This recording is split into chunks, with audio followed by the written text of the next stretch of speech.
हुतात्मा किसनवीर अहिर प्राथमिक विद्यालय व शिशु विहार येथे अरुणोदय फेस्टिवल आनंदाच्या वातावरणात हुतात्मा किसनवीर सुरू।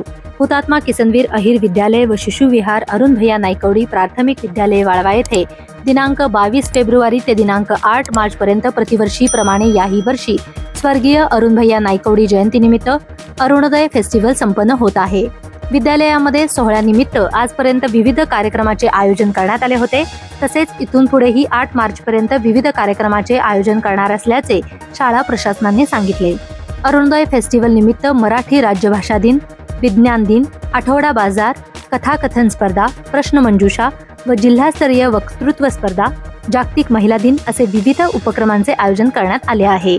अरुणोदय फेस्टिवल निमित्त विद्यालयामध्ये क्रीडा महोत्सव देखील आयोजित करण्यात येत असतो। या क्रीडा महोत्सवामध्ये विविध खेळांच्या स्पर्धा या ठिकाणी घेतल्या जातात। अरुणोदय फेस्टिवल बद्दल शाळेच्या मुख्याध्यापिका यांनी आपल्या चॅनलशी बोलत असताना काय म्हटले ते पाहूया। नमस्कार, मी मुख्याध्यापिका मनीषा पाटील मॅडम। माझ्या शाळेचे नाव आहे हुतात्मा किसनवीर प्राथमिक विद्यालय व स्वर्गीय अरुण भैया नायकवडी प्राथमिक विद्यालय शिशु विहार वाळवा। खरं म्हणजे आमच्या शाळेमध्ये सेमी मराठी माध्यम आहे। आमच्या शाळेमध्ये दरवर्षी स्पर्धा परीक्षेला जास्त महत्त्व दिलं जातं। त्याचबरोबर प्रत्येक जयंती, पुण्यतिथी, स्मृतिदिन कार्यक्रमानिमित्त विशेष आम्ही कार्यक्रम घेतले जातात, उपक्रम राबवले जातात।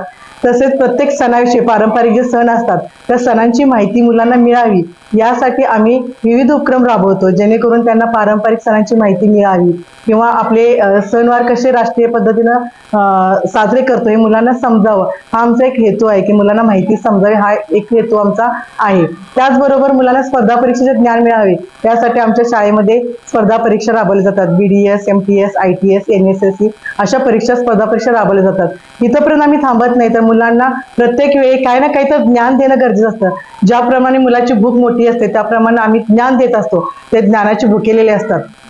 त्यामुळे आम्ही मुलांना काय करतो, सतत काही ना काही तर देत असतो।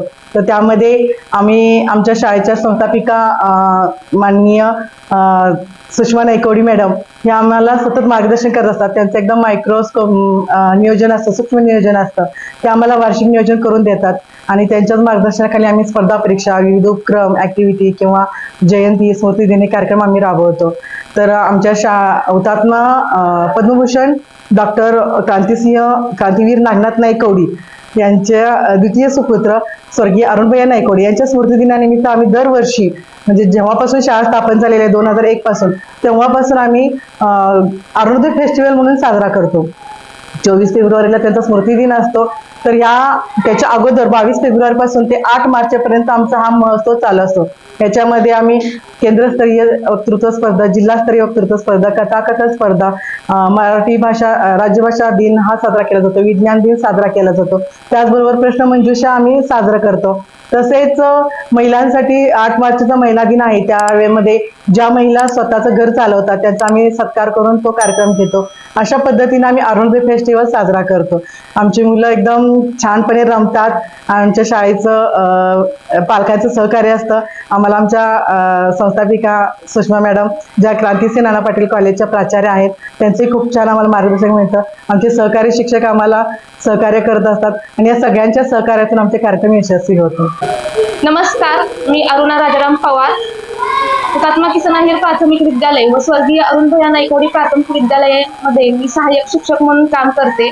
आमच्या विद्यालयामध्ये 22 फेब्रुवारी ते 8 मार्च या अंतर्गत अरुणोदय फेस्टिवल घेतला जातो आणि त्यामध्ये 27 फेब्रुवारीला आम्ही मराठी राज्यभाषा दिन हा मोठ्या उत्साहाने साजरा करतो।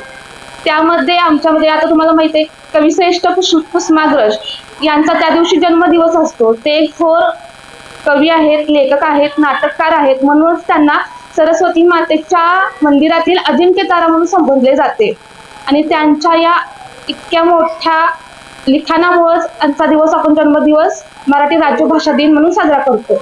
आमच्या विद्यालयात ही खूप मोठ्या प्रमाणात हा दिवस साजरा केला जातो। त्या दिवशी आमची मोठ्या प्रमाणात ग्रंथदिंडी निघते। ग्रंथदिंडीमध्ये अगदी मग त्यामध्ये कादंबरी असू दे, कथा असू देत, नाटक असू दे, प्रत्येक आपली जी भाषेमध्ये आपले जे जे लिखाण आहे ते सर्व लिखाण आम्ही पूजन केलं जातं। महत्वाचं म्हणजे त्याचं पूजन केलं जातं आणि मोठी आमच्या गावातून दिंडी काढली जाते। त्यामध्ये चैत्र महिन्यापासून अगदी तुमच्या फाल्गुन महिन्यापर्यंत जे पारंपरिक आपले सण आहेत त्या सणांमध्ये एका दिवसात एका वेळेत आम्ही ते सर्व सण मुलांसमोर साजरे करतो, मुलांना त्या सणाचं महत्त्व सांगतो, तसेच मराठी भाषेचे महत्त्व पटवून देतो आणि मराठी भाषा किती महत्त्वाची आहे आणि आपल्या जीवनात त्याचा कितपत अवलंब केला पाहिजे हे देखील मुलांना आम्ही सांगतो. आणि मराठी भाषेनिमित्त त्या दिवशी मुलांना अगदी ज्ञानेश्वरांनी रुजवली ती भाषा मराठी, शिवरायांनी रुजवली ती संस्कृती मराठी आणि संतांनी रुजवली ती वान मराठी, अशी ही आमची मायबोली.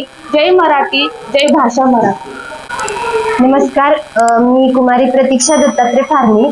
मी हुतात्मा किसन अहिर प्राथमिक विद्यालय व स्वर्गीय अरुणभैया नायकवडी प्राथमिक विद्यालय व शिशुविहार इथं एक सहाय्यक शिक्षिका म्हणून कार्यरत आहे. आमच्या विद्यालयात अरुणोदय फेस्टिवल हा कार्यक्रम घेण्यात येतो. 22 फेब्रुवारी ते 8 मार्च या दरम्यान कार्यक्रम घेतले जातात. त्याच्यामध्ये विज्ञान प्रदर्शन, जागतिक विज्ञान दिनानिमित्त विज्ञान प्रदर्शनाचं आयोजन करण्यात येतं. त्या दिवशी मुलांना विज्ञान विषयक माहिती दिली जाते. विज्ञान दिन का साजरा केला जातो? Doctor C.V. रामन यांनी त्या दिवशी रामन इफेक्टचा शोध लावला. तसेच मुलांना इतर विज्ञान विषयक माहितीही दिली जाते. ह्याच्यामध्ये आमच्या शाळेतील सर्व मुलं, बऱ्यापैकी सर्वच मुलं सहभागी होतात. विज्ञान प्रदर्शनामध्ये मुलांनी घरगुती साहित्य वापरून एक छोटेसे प्रयोग मांडले आणि त्याच्यातून त्यांनी एक नवीन शोध लावला. आणि याच्यामुळे काय झालं तर मुलांना विज्ञानाविषयी अधिक माहिती पण मिळाली आणि एक वेगळा शोध पण लागला. त्यानंतर शाळेचा हेतू, असे कार्यक्रम घेण्याचा शाळेचा हेतू असा आहे की मुलांना अभ्यासाबरोबर इतर गोष्टीचंही ज्ञान मिळावं. असे कार्यक्रम म्हणजे विज्ञान प्रदर्शन घेण्यामागचा हेतू एकच होता की मुलांमध्ये वैज्ञानिक दृष्टिकोन यावा आणि त्याच्यानुसार त्यांना त्याबद्दलची माहितीही समजावी. सांगली डिजिटल जमाना, डिजिटल बातम्या.